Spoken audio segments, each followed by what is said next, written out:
Good morning, Lord Gould, Mr McGregor, Mr McQueen. This hasn't been handled very well, has it, Mr McQueen?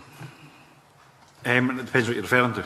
Well, the fact that you have had to have meetings recently with the Chief Executive of East Lothian and the borders, and I'll come back to some of the detail, suggests to me that had these discussions taken place before your report, then there might have been less angst, as I experienced in a public meeting, and in reports, and there might not have been a need for a forensic analysis by an independent accountant in the case of Haddington Court.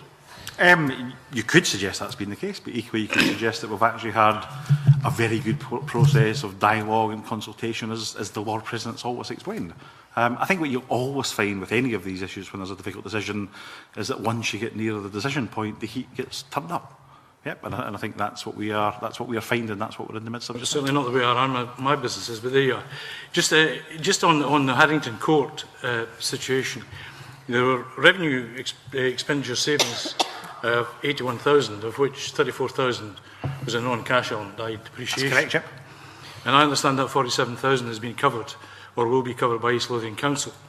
The big issue, of course, is capital saving of nearly £500,000 on the building itself. When was it last? When did the Scottish Court Services actually have an independent review of the state of the building? We commission independent condition surveys of all of our buildings.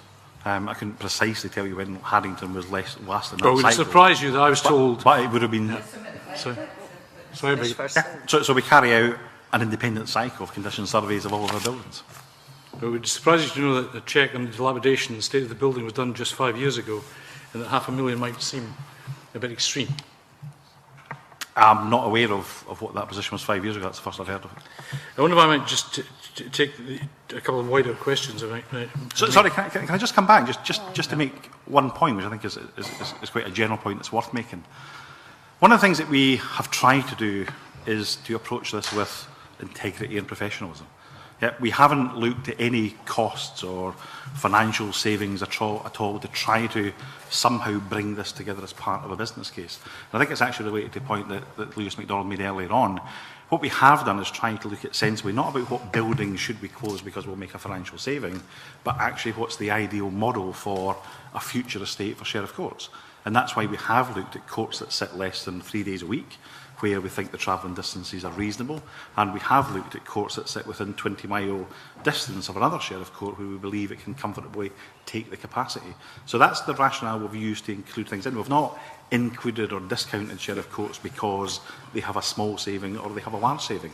In some cases, the saving is quite small, so they're not in there for financial reasons. This is not about trying to produce a case to demonstrate the closure of a particular building. And I'm just making that point, just to make it quite clear that we've not done a separate financial exercise just to try to somehow justify recommendations. No, I understand. Thank you for that. But far be it from me to question your integrity. I'm not doing that. I just believe that early consultation, efficiency, openness, transparency might get it to the end result. And sorry, can I just clarify that as well? That's exactly what did happen. When we came out with the consultation document back in September last year, the exact same figures for all of the courts, the savings, the cost, the impact, was actually part of that discussion and part of that consultation. So there's no question that we've just come out late with a different or revised set of figures.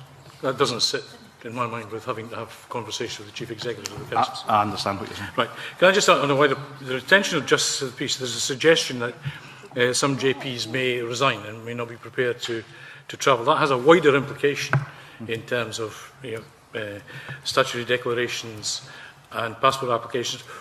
What consideration, what conversations took place with the JPs in this particular across the whole programme? We've had discussions with the Scottish Justice Association, who represent the JPs in Scotland, over the last 2 years about these proposals and about these closures. I've attended the JP's conference from Lothian Borders to speak with them specifically about these. And yes, you're absolutely right. There's a lot of concerns being raised by JPs, and understandably they're concerned about the closure of Haddington. But it's not been for the lack of dialogue, and it's not been for the lack of discussion with them. JPs are appointed not to a sheriff court, but to a sheriffdom. And within the terms of their jurisdiction, they can serve at any court within that sheriffdom. Now, quite clearly, most people will serve at the Sheriff Court that is closest to them. But our full expectation is that the revised JP Business Court programme in Edinburgh, if it takes in the Haddington business, that will be a programme that will be open to those same JPs. Now, at the point of unification, where we closed quite a range of district courts, we had these same concerns that were being raised, that Justice of the Peace would no longer sit because the business was moving to a different area. What we actually found is, yes, there was a level of turnover, but we found that many of the JPs carried on and new JPs also came into the programme at the same time. So we have dealt with similar issues in the past, and we've actually had quite a good positive result from it. Okay, thank you. One last question for Lord Gill. You were quoted as saying that, quote some time ago, radical changes are imminent in the provision of both civil and criminal justice. Were they looked at the same time as we were looking at these changes in the court service? Well, the whole of the exercise that I've been talking about today has been conducted against the background of the court reform proposals. My own view is that these proposals that I'm speaking to today will greatly assist in the implementation of the court's reforms. Thank you Very much. Thank you.